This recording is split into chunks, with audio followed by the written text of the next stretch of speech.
I was driving home from the attorney's office with news that would change our lives forever. $4 million. My estranged sister had left me everything: waterfront property, investment accounts, a rental condo.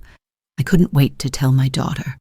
I was already imagining her face lighting up, already planning how I'd help her and her husband finally get back on their feet after months of struggling. But when I pulled up to my house that Friday afternoon, I heard voices drifting through the open kitchen window. My daughter Rachel's voice and her husband Brandon's. What I heard in the next 60 seconds destroyed me in ways I didn't know were possible. Before we continue, please subscribe and hit that notification bell, and let us know where in the world you're watching from in the comments. Now, back to my story. My name is Helen Crawford. I'm 58 years old, and up until 2 years ago, I was a family court judge here in Portland. 28 years on the bench, presiding over custody battles, domestic disputes, guardianship cases. My job was protecting vulnerable people, children mostly, but also elderly folks being taken advantage of by family members. The irony of what happened next? You couldn't write it better if you tried. My husband Daniel died 2 years ago. Heart attack. Sudden. One morning, he was drinking coffee and complaining about the Trailblazers, and by that evening, he was gone. We'd been married 33 years. He was my best friend, my partner, my whole world. After he died, the house felt too big, too quiet, too full of memories that hurt to look at. So when my daughter Rachel called 6 months ago saying she and her husband Brandon were having financial troubles, something about a business deal gone wrong, some bad investments, I didn't hesitate. I told them to move in. I thought having them there would help with the loneliness. I thought it would be nice to have family around again. I was so stupid. For 6 months, I watched my retirement savings disappear. They needed money for this, money for that, car repairs, medical bills, always something. And I gave it to them, every time. Because that's what mothers do, right? You help your children, even when they're 32 years old and should be helping themselves. But I told myself it was temporary, just until they got back on their feet. Looking back now, I can see the pattern. But when you love someone, you make excuses for them. You tell yourself stories that make their behavior okay. Rachel had always been, let's say, financially creative. Even as a teenager, she'd come to me with these elaborate stories about why she needed money. A school trip that didn't exist, a textbook she'd lost, books that I later found pristine on her shelf. But I always believed her, because she was my daughter, because I wanted to believe her. Daniel used to warn me. "Helen," he'd say, "you're too soft with her. She's learned that tears get her what she wants." But I'd defend her. "She's just going through a phase. She'll grow out of it." She never did. That Friday morning started normal. Coffee, toast. Rachel and Brandon sleeping in like they did most days while I tiptoed around my own house, trying not to disturb them. Then my phone rang. Unknown number. "Mrs. Crawford? This is Lawrence Mitchell. I'm an estate attorney in Vancouver. I need to speak with you about your sister Patricia's estate. Can you come to my office this afternoon?" Patricia. God, I hadn't spoken to my sister in almost 5 years. We'd had one of those family rifts that starts over something small and metastasizes into years of silence. She'd moved to Vancouver, and we'd just stopped trying. "What happened?" I asked, my chest tightening. "We'll discuss everything in person. I can see you at 2 o'clock if you're available." 3 hours later, I was sitting in his office, and he was sliding papers across the desk. "Your sister passed away 3 weeks ago. Heart failure. It was sudden." He paused. "She left you everything, Mrs. Crawford. The waterfront property in Vancouver is worth approximately $2.8 million. Her investment portfolio is valued at $1.5 million, and there's a rental condo in Seattle generating monthly income. Combined, you're looking at an estate worth roughly $4.3 million. I couldn't breathe. The numbers felt fake, impossible. "Why me?" I whispered. We hadn't spoken in years. He pulled out a handwritten note and read it aloud. "For my sister who always put family first, even when they didn't deserve it." The guilt hit me like a freight train. Patricia had reached out twice over the years, birthday cards I'd meant to respond to but never did, a voicemail I'd saved, telling myself I'd call her back when things weren't so hectic. I never called back, and now she was gone, and she'd left me a fortune, and all I could think was, I don't deserve this. But then another thought crept in. Rachel. This would change everything for Rachel and Brandon. I could help them properly now. Maybe give them the Seattle condo. Finally get them on solid ground. I left the attorney's office in a daze, my mind already planning how I'd tell them. Keep it simple. Don't make a big deal. Just, I have some news. We're going to be okay now. The drive home took 40 minutes, but it felt like seconds.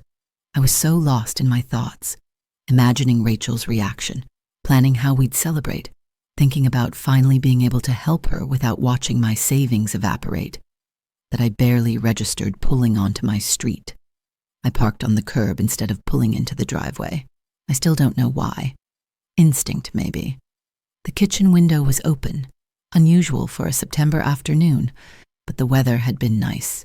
Indian summer.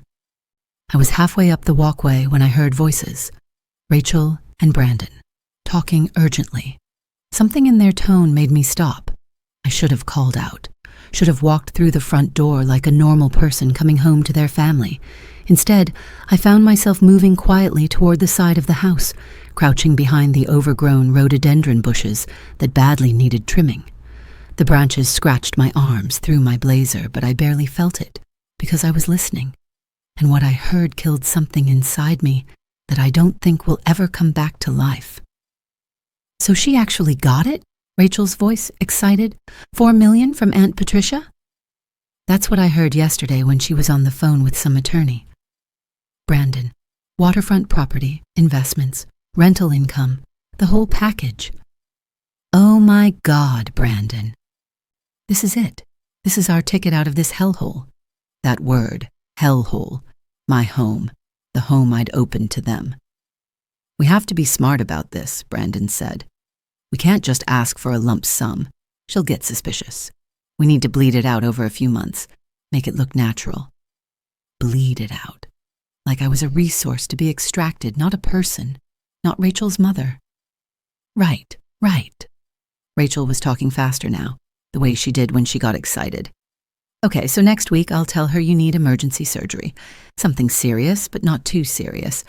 Maybe appendix, gallbladder? Gallbladder is good. Those surgeries cost 15 to 20 grand. She won't question it. My hand went to my mouth.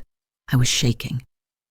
Then 2 weeks after that, Rachel continued, I'll say our car got totaled and insurance won't cover it. That's another 8 to 10,000. Perfect. And I'll say I got a job offer in Austin, but we need 25 grand for moving costs. She'll love that. Thinks we're finally becoming independent. They both laughed. Actually laughed. I felt like I was going to vomit. By the time she realizes what's happening, Brandon said, we'll have pulled at least 100,000 out of her. Maybe more if we play it right. And then we just disappear? There was a pause. I held my breath. We moved to Austin like we said, change our numbers, block her on everything, start fresh with her money. What if she tries to find us? Rachel asked, but her voice didn't sound worried, just curious. Let her try. What's she going to do? You're 32 years old. You don't owe her anything. She's been guilt-tripping you your whole life anyway. You're right. Rachel's voice hardened. God, I'm so tired of her looking at me with those disappointed eyes, like I'm still a child who needs her approval. After this, you'll never have to see her again. We'll be living our best life in Texas while she's stuck in this sad little house missing her dead husband. The words hit like a physical blow. Daniel, my Daniel, who'd been dead for 2 years, and I still set out 2 coffee cups some mornings before remembering. Rachel's response was worse than anything Brandon had said. She's always been so pathetic since Dad died, clinging to me like I'm her whole world. It's suffocating. Pathetic. Suffocating. Her whole world. She was my whole world. And apparently, I was her obstacle. Well, soon she can cling to her empty bank account, Brandon said. Now let's rehearse your surgery story. You need to cry on cue. Think about something sad. I'll just think about having to spend another 6 months in this house with her, Rachel said. That'll do it. They laughed again. That sound, my daughter laughing about manipulating me, about abandoning me, about calling me pathetic, that sound is burned into my brain forever. I backed away from the window, one careful step at a time. My legs were trembling so badly I could barely walk. The rhododendron branches caught my jacket, and for a terrifying second I thought they'd hear me. But their voices just continued, planning their next moves, counting my money like it was already theirs. I made it back to my car, got behind the wheel, started the engine as quietly as possible, and drove. I didn't know where I was going, I just drove. Through neighborhoods I'd lived in for 30 years but suddenly didn't recognize.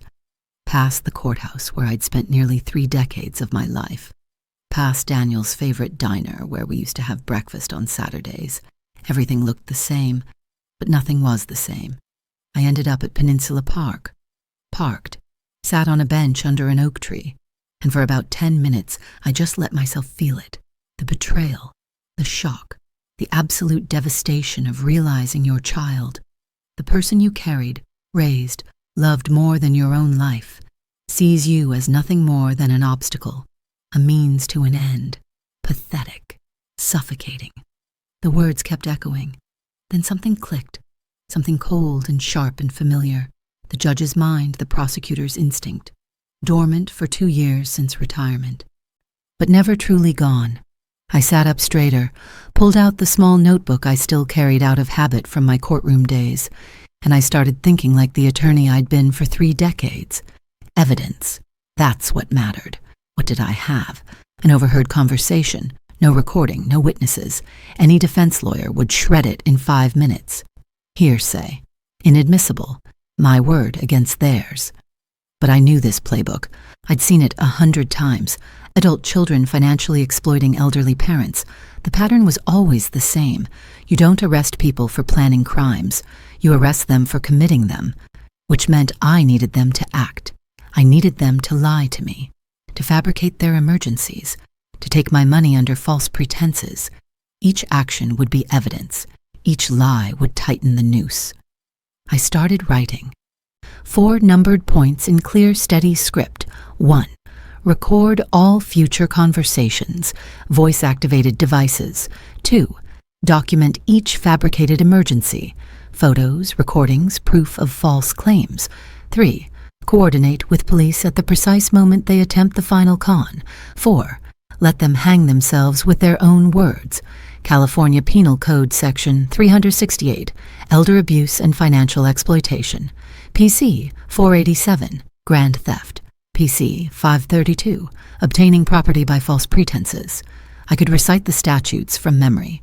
3 to 5 years in state prison. Restitution. Permanent felony record. My hands had stopped shaking. My mind was clear now. Clinical. This wasn't about revenge. This was about justice. This was about making sure they couldn't do this to someone else's mother. I pulled out my phone and scrolled through my contacts. David Wu, former colleague, now in private practice specializing in elder law and fraud cases. One of the best legal minds I knew.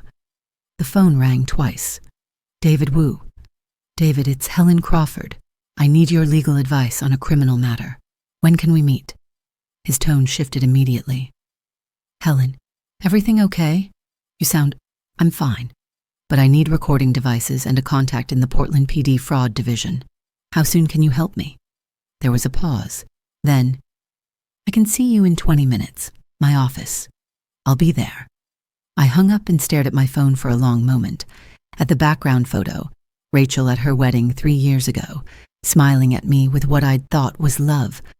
What I now knew was performance. When had she stopped being my daughter and started being a con artist? Or had she always been this person?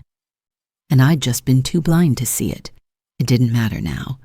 I started the engine and headed toward David's office. Behind me, my house, the house where Rachel and Brandon were probably still plotting their next move, faded in the rearview mirror. They thought they were so clever. They thought they'd found the perfect mark, but they'd forgotten something crucial. I'd spent 28 years on the family court bench. I'd seen every kind of family betrayal, every manipulation tactic, every con game that children run on their parents. I knew exactly how these stories ended. 20 minutes later, I was sitting in David's office, laying out the entire conspiracy, the inheritance, the overheard conversation, their plan to fabricate emergencies and drain my accounts before disappearing to Austin. David listened without interrupting, taking notes on a legal pad. When I finished, he put his pen down and looked at me with something like awe. "Helen," he said quietly, "what you're describing is textbook elder financial abuse. If we can document their attempts to defraud you, we're looking at multiple felony counts. They could each get 3 to 5 years. "Good," I said. My voice sounded strange to my own ears, cold, flat. "Because next week Rachel is going to come to me crying about Brandon's emergency gallbladder surgery, and I'm going to help her. I'm going to write them a check, and I'm going to make sure every single word is recorded." David studied my face. "Are you sure you want to do this? Once we start, there's no going back. You'll be building a case against your own daughter." I thought about Rachel's voice through that window. Pathetic, suffocating. Her laughter as she planned to abandon me. "I've never been more sure of anything in my life," I said, and I meant it.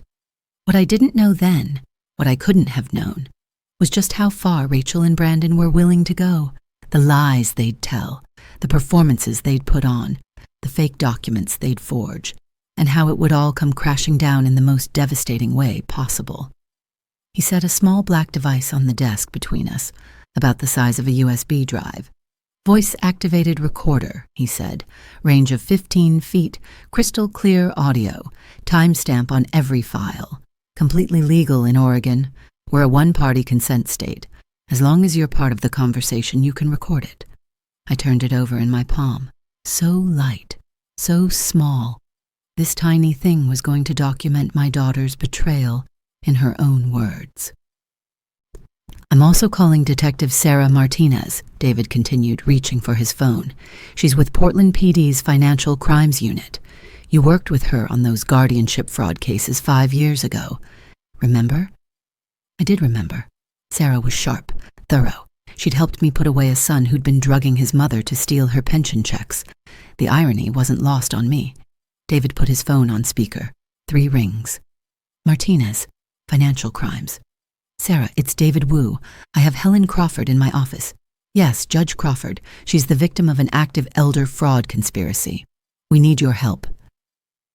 There was a pause. When Sarah spoke again, her voice had shifted to that particular tone cops use when things are serious. "Judge Crawford, I remember your work. What's the situation?" I laid it out again. The inheritance. The overheard conversation. Their plan to fabricate emergencies and bleed me dry before vanishing. Sarah asked the right questions. Timeline, specific threats, resources, pattern of behavior. "Here's how we proceed," she said finally. "You gather recordings of their specific fraud attempts. Document each fake emergency with photos, text messages, whatever they give you. When they try to extract money based on false pretenses, that's when it becomes criminal. Call me immediately before you write any checks. We'll need to coordinate the final takedown carefully." "And if they actually go through with it?" I asked. "If Rachel comes to me with her fake surgery story? Then you play along. You give them just enough rope to hang themselves. But Judge Crawford," she paused, "these are people planning to financially exploit you. Don't underestimate them. Stay safe." "I spent 30 years prosecuting criminals," I said quietly. "I won't underestimate them, but they've already underestimated me." After we hung up, David handed me 3 more recording devices.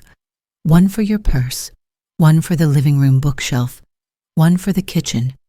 They'll pick up everything within range." I stared at the devices in my palm, 3 tiny pieces of technology that would capture my daughter destroying herself. "Can you do this?" David asked gently. "Can you go home and act normal, pretend you don't know?" I thought about all the witnesses I'd prepped over the years, the defendants I'd watched lie under oath, the performances I'd evaluated in every courtroom. I can do it, I said. What I didn't say was how much it was going to cost me. Driving home felt surreal. Like I was heading into a play where I knew all the other actors' lines, but had to pretend I didn't. It was almost 7 when I pulled into the driveway. The house lights were on, warm, inviting, a facade of family that was about to be exposed as a complete lie.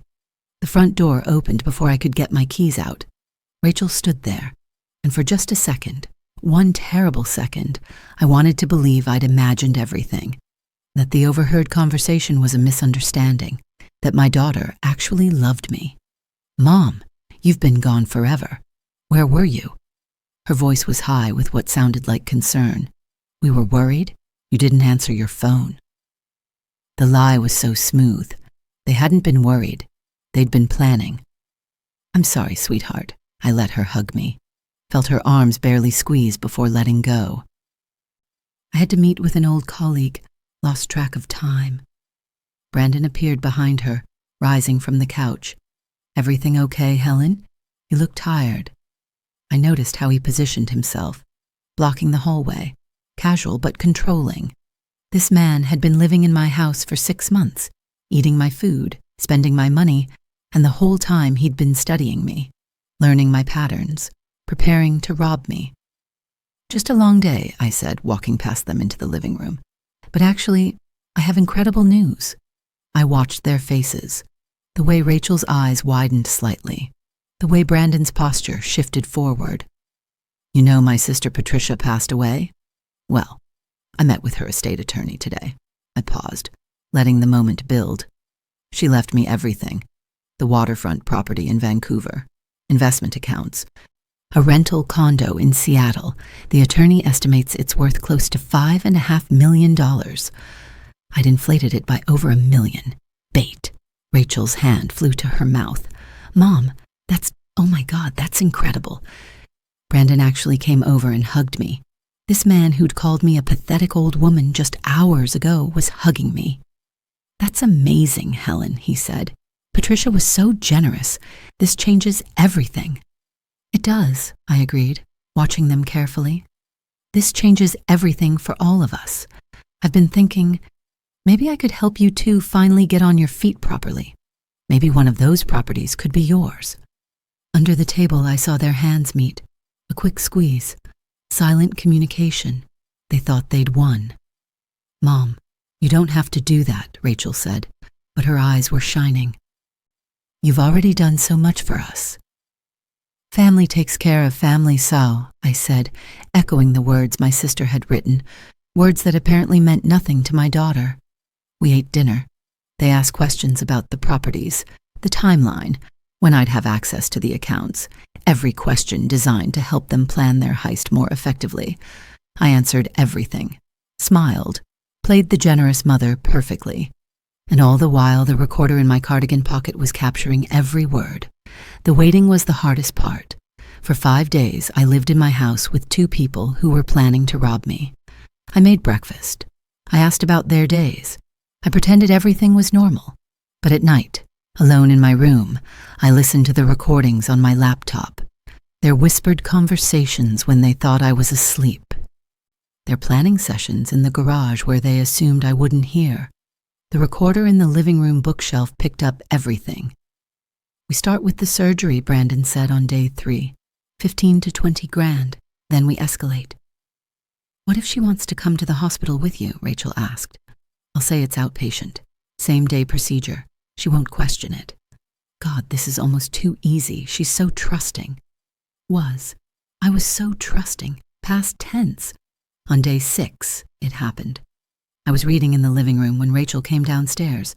Her eyes were red. She'd been crying, or made it look like she had. "Mom, can we talk?" Her voice cracked perfectly. "Of course, honey. What's wrong?" She sat beside me on the couch, and I watched her gather herself. This was it, the performance. "It's Brandon. He's been having terrible abdominal pain for weeks. We finally went to the doctor yesterday, and..." She choked on a sob, real tears, actual tears sliding down her cheeks. "Mom, he needs emergency gallbladder surgery. They found stones. He's in so much pain.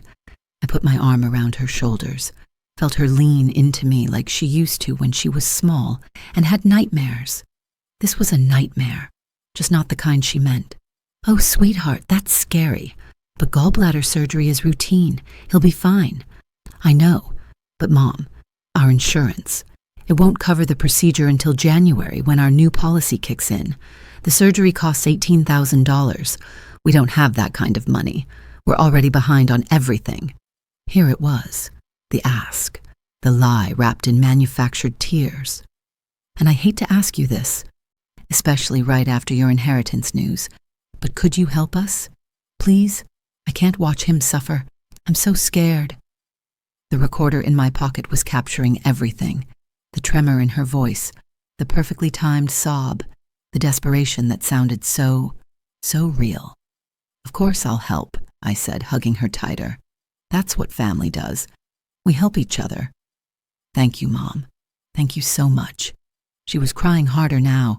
I promise we'll pay you back as soon as we're on our feet. Don't worry about that now. Let's just get Brandon taken care of. But inside I was dying, because even knowing it was all fake, part of me, that stupid, hopeful part that wanted to believe my daughter loved me, that part was whispering, what if you're wrong? What if he really is sick? The next morning, Rachel texted me the doctor's information, a photo of a medical document, surgery authorization for Brandon Crawford, scheduled for the following week. I stared at it on my phone. It looked official. Hospital letterhead, doctor's signature, date and time. But the hospital name was wrong. They'd written Portland Regional Medical Center. It was actually Portland Regional Health Center. A small mistake, the kind you make when you're forging a document and don't quite get the details right. I forwarded the photo to David immediately. His text came back in minutes. This is fake. That hospital name doesn't exist. We've got them. Detective Martinez confirmed it an hour later. No surgery scheduled for Brandon Crawford at any Portland hospital. The doctor listed on this form doesn't practice at that facility. Clear evidence of fraud. I sat in my car in a grocery store parking lot staring at those texts. My daughter had forged a medical document. My daughter had looked me in the eyes with real tears and lied about her husband dying of pain. For $18,000. That night at dinner, I asked Brandon how he was feeling. The pain's pretty bad, he said, grimacing convincingly. But knowing the surgery's scheduled helps. I can't thank you enough, Helen. You're saving my life. Saving his life? With money for a surgery that wasn't happening. I smiled, nodded, cut my chicken, and the recorder in the centerpiece arrangement captured every word. 2 weeks went by. I'd written them a check for $18,000 made out to Brandon Crawford at Rachel's insistence. He'll pay the hospital directly, she'd said. The check had been cashed within 24 hours. Detective Martinez confirmed no payment to any medical facility. The money went straight into their joint account, and I waited for the next emergency. It came on a Tuesday afternoon. I was in the kitchen making tea when Brandon came in looking devastated. Helen, I need to talk to you about something. The recorder in the kitchen clock was already running. What's wrong? I asked, playing concerned mother-in-law perfectly. Rachel and I were in a car accident last night. My hand stopped stirring the tea. This was it, the second con. What?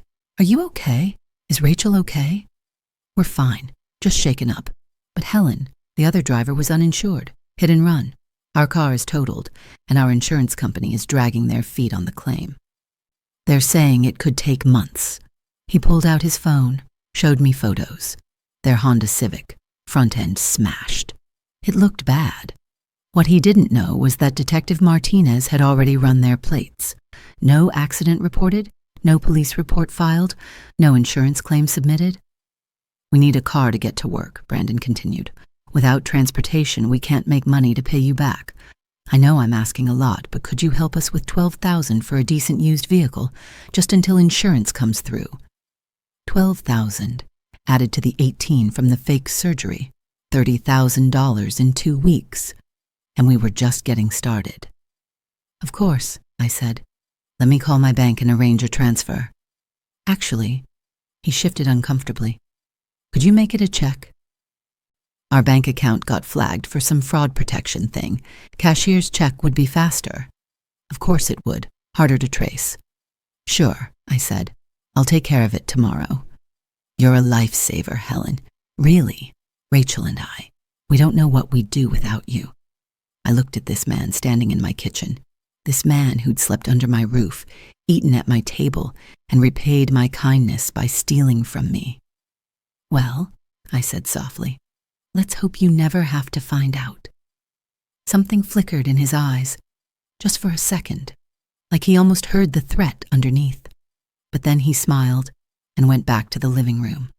And I stood there, gripping the counter, reminding myself, this is evidence. Each lie is another nail in their coffin. Stay calm, stay focused. But God, it hurt. That night, I couldn't sleep. I kept thinking about that car accident photo. They'd staged it, or found a picture online. They'd looked at wrecked cars and thought, perfect, this will get us another $12,000. How long had they been doing this? How many of Rachel's emergencies over the years had been real? The laptop surgery 3 years ago, the emergency root canal, the stolen purse, all lies? I pulled up my bank records, went back 5 years. Every time Rachel had asked for help. $3,000 for a business investment that would pay me back triple. $5,000 when Brandon's identity got stolen, and their accounts were frozen. $2,500 for Rachel's car repairs. $1,500 when they needed first and last month's rent for an apartment they never moved into. Over and over. Story after story. Crisis after crisis. $37,000 in 5 years, and I'd given it all willingly, happily, because I was her mother and that's what mothers do. Except now I knew. None of it was real. All of it was a con. I wasn't a mother to her. I was an ATM. I closed the laptop and cried for the first time since this started. Not quiet tears. Broken, gasping sobs into my pillow at 3 a.m, because the girl I'd raised was gone, if she'd ever existed at all. 3 weeks after the fake surgery, 1 week after the staged car accident, Rachel came to me with the big one. I was in the garden, pretending to care about my dying tomato plants, when she came outside with her phone in her hand. Mom, you won't believe this. I turned, making my face open and curious. What is it? Brandon got a job offer, a real one, in Austin. Texas. She was practically bouncing. It's with a tech company, $85,000 a year, full benefits. This is exactly what we've been waiting for. The Austin plan, right on schedule. Honey, that's wonderful, I hugged her. Felt her hug back with what almost felt like genuine excitement. I'm so proud of you both. But Mom, her face fell. The performance shift was seamless. The position starts in 3 weeks, and moving to Austin, the deposits, the moving truck, first and last month's rent, travel expenses. We calculated everything, and we'd need about $30,000 to make it happen. $30,000, added to the previous 30, $60,000 total. But they'd told me the Austin plan through the window was supposed to get them at least $100,000 before they disappeared, which meant this wasn't the final ask. This was testing how much I'd give in one shot. That's a lot of money, I said carefully. I know it is, but Mom, this is our chance. Our real chance to finally get our lives together, to stop depending on you, to become the independent adults you've been hoping we'd become. The manipulation was masterful, making it about what I wanted, making it seem like helping them leave was helping me. And we'll pay you back, she continued. 6 months after Brandon starts, we'll have enough saved to send you monthly payments, I promise. I know we've said that before, but this time it's real. This time it's real. I let the silence stretch, watched her face cycle through hope, anxiety, desperation. Let me think about it, I finally said. That's a significant amount of money to pull out of the estate accounts. I need to talk to my financial advisor. Her face fell, just slightly. But I saw it. Of course, she said quickly. Take your time. It's just, the job starts soon, and we'd need to move pretty quickly. I understand. Give me a few days. That night, I called Detective Martinez. They're going for the big one, I told her. $30,000 to move to Austin for a fake job. This is it. This is when we need to move. We'll need to coordinate carefully, Sarah said. Can you stall them for a week? I want to verify the job offer is fraudulent, get everything documented, and set up the arrest properly. I'll tell them I need time to liquidate assets. They'll wait. And Helen, she paused. Once we arrest them, there's no going back. Are you absolutely certain? I thought about Rachel's voice through the window. Pathetic. Suffocating. I'm so tired of her. I've never been more certain of anything, I said. While I stalled Rachel and Brandon with talk of financial advisors and asset liquidation, Detective Martinez was working behind the scenes. She called me 3 days later with the results. The Austin job is completely fabricated, she said. I called the company Brandon listed. They've never heard of him. No application, no interview, no job offer. It's fiction. What about the car accident? No police report filed, no insurance claim. The photos they showed you. Reverse image search found them on a used car website from 3 months ago. Different license plates digitally removed. And the surgery? No medical records. The doctor on that form? Real person, but he doesn't work at that hospital. Never treated Brandon Crawford. Your daughter forged his signature. Each fact landed like a hammer blow. We have enough for multiple felony charges, Sarah continued.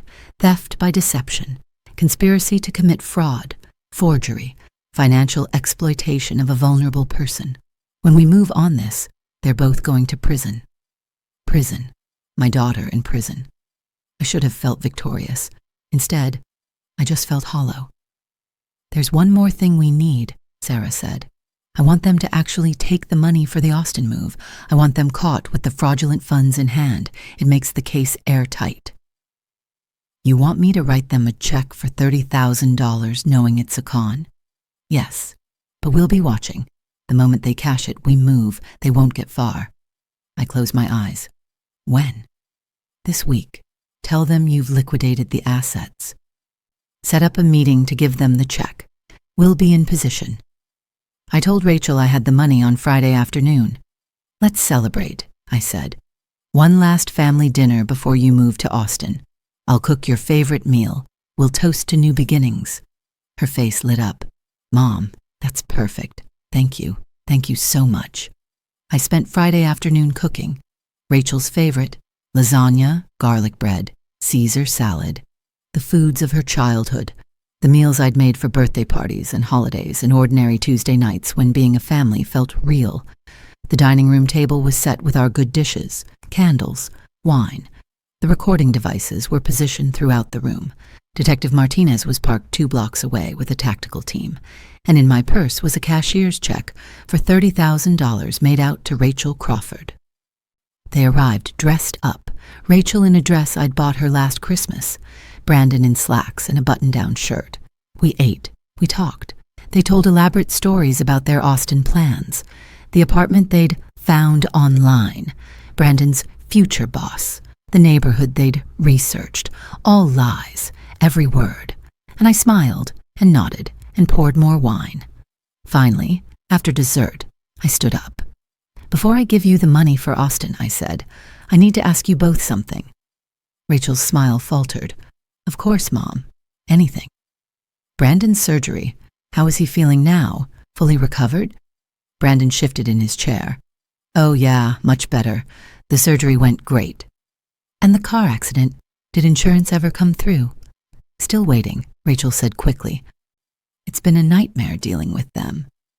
And this Austin job. When exactly do you start, Brandon? 2 weeks. They want me there by the 1st. I walked slowly to the sideboard where I'd placed a manila folder. That's interesting, I said, opening it, because I called Portland Regional Health Center. They have no record of Brandon ever having surgery there. I called the Portland Police Department. No accident report was ever filed. And I called the company in Austin. They've never heard of either of you. The silence was deafening. Rachel stood up so fast her chair fell over. Mom, what are you? I heard you. My voice was steady. Cold. 5 weeks ago, through the kitchen window, I heard every word of your plan to rob me and disappear. Her face went white. The surgery was fake, I continued. The accident was staged. The job doesn't exist. All of it, every emergency, every crisis, every tearful request for help, all of it was a con. Mom, please let me explain. Explain what? That you called me pathetic? That you said I was suffocating? That you planned to take my money and block my number so you'd never have to see me again? Brandon stood up, his face dark. You recorded us? That's illegal. Oregon is a one-party consent state, I said. I can record any conversation I'm part of, and I've been part of every conversation where you lied to my face for money. Fine. Brandon's mask finally cracked. Yes, we were going to take the money. You want to know why? Because you're a controlling, manipulative old woman who's been guilt-tripping Rachel her entire life. You don't deserve that inheritance. Patricia left it to you out of obligation. We deserve it more than you. Brandon, stop. Rachel reached for him, but he shook her off. No, she needs to hear this. We've been planning this for months. Every emergency was fake. Every dollar we took was earned. We earned it by putting up with you. Detective Martinez, I said calmly. You can come in now. The dining room door opened. Detective Sarah Martinez walked in with 2 uniformed officers behind her. And Rachel's scream. That sound. I'll hear it for the rest of my life. Rachel and Brandon, you're under arrest. Detective Martinez's voice was professional, clinical, like she was reading a grocery list instead of destroying my family. You have the right to remain silent. Anything you say can and will be used against you in a court of law. They put handcuffs on my daughter while I stood there watching. Rachel was crying, screaming, Mom! Mom, please don't let them do this! You're being charged with conspiracy to commit theft by deception, multiple counts of fraud, financial exploitation of a vulnerable person, and forgery, Martinez continued. This is insane, Brandon was fighting against the cuffs. We didn't do anything. She gave us that money willingly. You obtained money through fabricated emergency, Martinez said. That's textbook fraud. Mom, please. Rachel's voice was raw, desperate. I'm your daughter. How can you do this to me? I looked at her, really looked at her, this person who'd grown inside my body, who I'd raised and loved and sacrificed everything for. You stopped being my daughter, I said quietly, the moment you decided I was an obstacle instead of a person. I hate you, she screamed as they led her toward the door. I wish you had died instead of Dad. I wish. The door closed, cut off the rest, and I stood alone in my dining room with the remnants of our last dinner scattered across the table. Detective Martinez stayed behind. Are you okay? No, I said, but I will be. They'll be arraigned Monday morning. Bail will likely be set high due to flight risk. Do you want to press all charges? I thought about the $18,000 for a fake surgery, the $12,000 for a staged accident, the $30,000 for a job that didn't exist, $60,000 in manufactured crises, $37,000 more over the previous 5 years, almost $100,000 stolen through lies. Every single charge, I said, to the fullest extent of the law. Martinez nodded, left her card on the table. Call me if you need anything. When she left, I walked upstairs to Rachel's childhood bedroom, the room she'd grown up in, posters still on the walls, stuffed animals on the bed. I stood in the doorway looking at the ghost of who my daughter used to be, or maybe who I'd wanted her to be. Maybe this version, the con artist, the manipulator, the person who could look me in the eyes and lie. Maybe that was who she'd always been. I closed the door, walked away, and prepared myself for what came next. The arrest was just the beginning. What I didn't know, what I couldn't have known, was that Rachel wasn't done fighting, that she'd craft one more manipulation from behind bars, one more performance designed to break me, and that the final confrontation in a courtroom would force me to make a choice I never thought I'd face. The first week after the arrest was the loneliest of my entire life. The house felt too big, too quiet, too full of evidence of the family I thought I had. I'd come downstairs in the morning and automatically set out 3 coffee cups instead of 1. I'd make too much food. I'd hear a noise and think, Rachel's awake, before remembering she wasn't upstairs. She was in county jail waiting for arraignment. People started calling. Brandon's mother showed up at my door on day 3, screaming that I'd destroyed her son's life, that I was a vindictive old woman who couldn't accept that Rachel wanted independence. Your son helped my daughter commit fraud, I told her through the screen door. That's not independence. That's theft. She called me a monster and left. Rachel's friends started a social media campaign. Free Rachel Crawford posts with old photos of her as a child, stories about what a loving daughter she'd always been, how I was a controlling mother who'd finally snapped. The comments were brutal.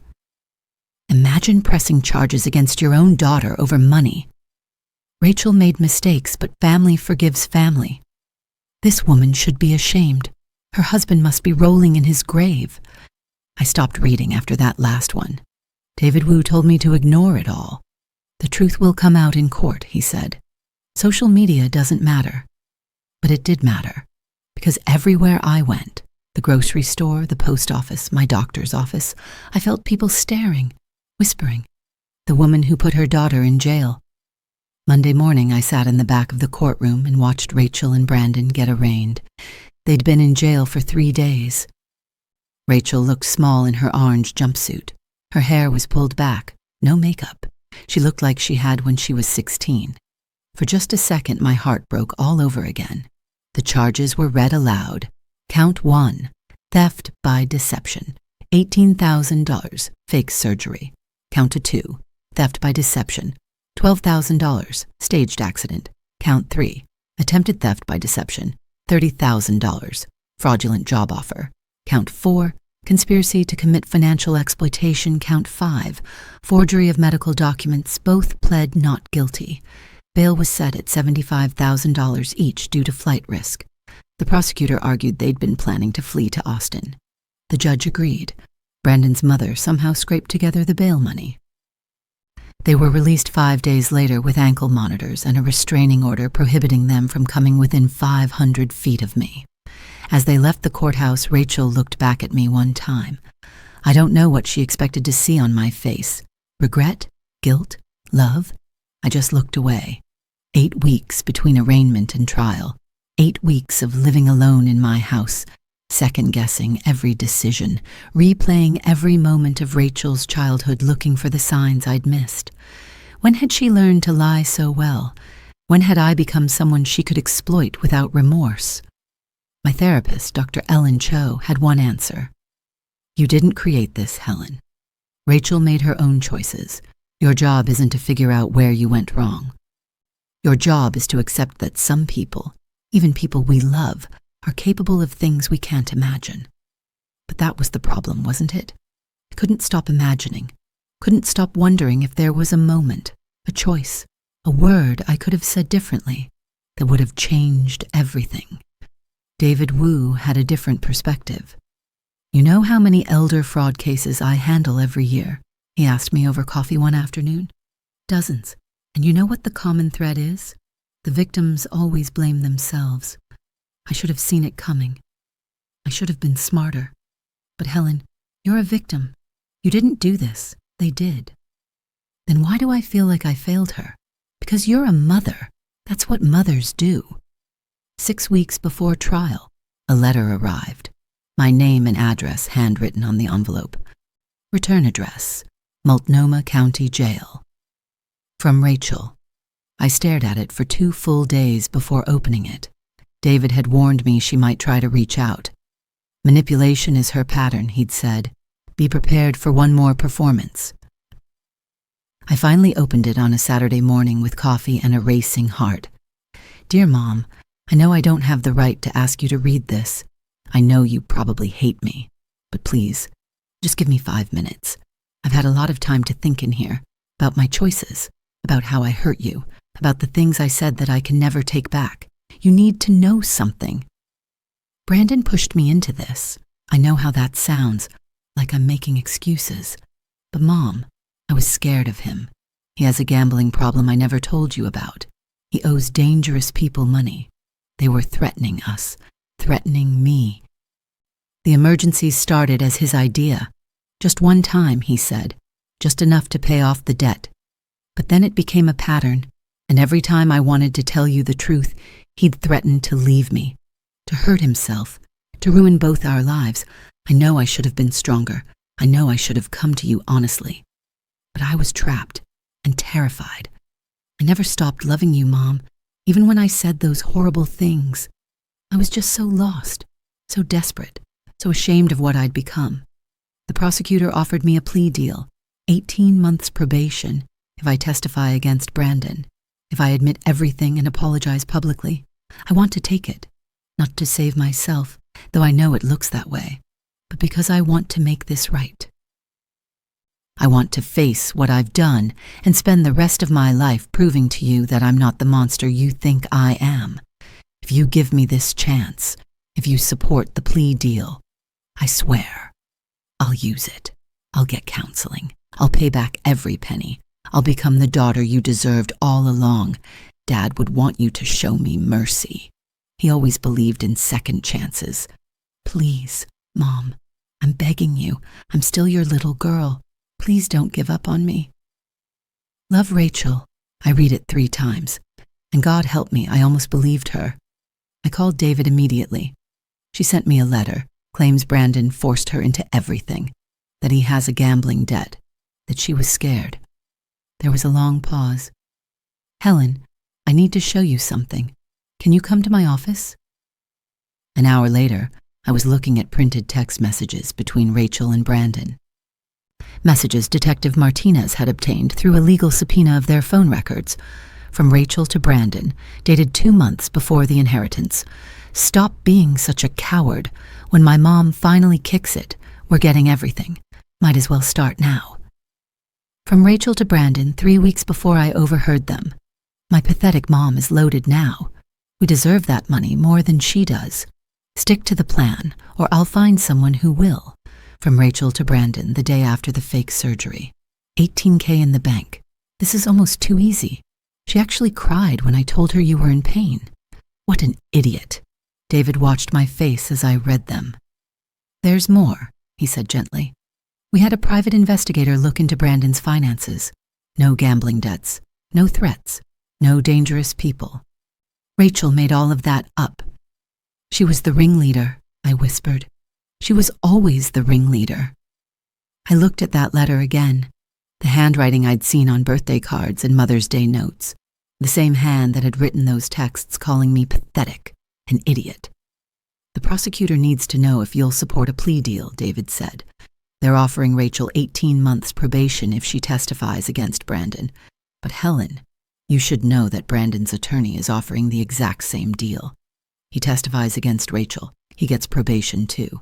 They're both trying to save themselves by blaming the other. What happens if neither takes a deal? We go to trial, and based on the evidence, the recordings, the texts, the forged documents, they're both looking at 2 to 3 years in state prison. I thought about that letter. I'm still your little girl. No, I said. She's not. Neither of them took the deal. The trial started on a cold November morning. I sat in the gallery and watched 12 strangers decide my daughter's fate. The prosecution's case was devastating. They played the audio recordings of Rachel and Brandon planning the fraud. They showed the forged medical documents. They presented the text messages showing Rachel was the driving force. And they called me to the stand. Mrs. Crawford, the prosecutor asked, in your own words, tell the jury what you heard through your kitchen window that afternoon. I took a breath, looked at Rachel sitting 20 feet away. I heard my daughter say I was pathetic, that I was suffocating her, that she couldn't wait to take my money and disappear so she'd never have to see me again. And how did that make you feel? Like the person I loved most in the world had died. The jury was watching me. I could see it on their faces, mothers, fathers, people who understood what it meant to love someone who hurts you. Mrs. Crawford, you're a retired family court judge. You've handled hundreds of fraud cases. Why did you choose to press charges instead of simply cutting your daughter off financially? This was the question I'd been asking myself for 3 months. Because, I said slowly, if I had just let them go, I would have taught my daughter that love means accepting abuse, that family means being a doormat, and I would have let her do this to someone else's mother someday. Maybe someone who wasn't a judge. Someone who couldn't protect themselves. I looked directly at Rachel. I held her accountable, because I loved her, even if she'll never understand that. Rachel's attorney tried to paint me as vindictive during cross-examination, asked if I was punishing Rachel for wanting independence, for planning to move away. No, I said. I'm holding her accountable for stealing from me through systematic fraud. If she'd asked me honestly for help moving to Austin, I would have given her the money, but she chose to lie, to fabricate emergencies, to manipulate my love for her into a weapon. That's not independence. That's betrayal. When I stepped down, I felt empty, hollowed out, but I'd told the truth. That was all I could do. The jury deliberated for 6 hours. When they came back, the forewoman read the verdicts. Count 1, guilty, count 2, guilty count 3, guilty count 4, guilty count 5, guilty all counts. Both defendants. Rachel collapsed in her chair, sobbing. Brandon sat stone-faced. The judge scheduled sentencing for 2 weeks later, and I walked out of that courthouse feeling nothing at all. The day I'd been dreading finally came. Sentencing hearing. My chance to give a victim impact statement before the judge decided their fate. I'd written and rewritten it a dozen times, trying to find words that captured the betrayal without sounding vengeful, words that explained the pain without begging for mercy I didn't feel. When my turn came, I stood at the podium and looked at Judge Patricia Williams, a woman I'd known for 20 years from my time on the bench. Your Honor, I spent 28 years as a family court judge. I thought I'd seen every kind of family betrayal. I never imagined I'd be standing here as a victim in my own family. My voice was steady, factual. My daughter didn't just steal money. She stole my ability to trust.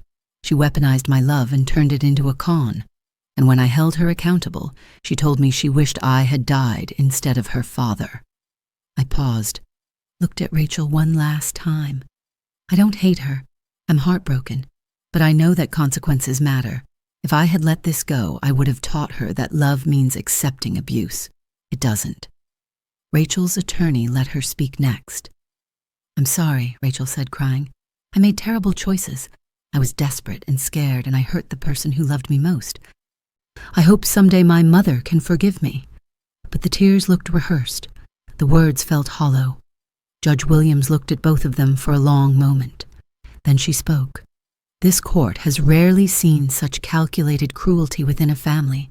You didn't just steal money. You exploited your mother's love as a weapon. That is unconscionable. She sentenced Rachel to 24 months in state prison.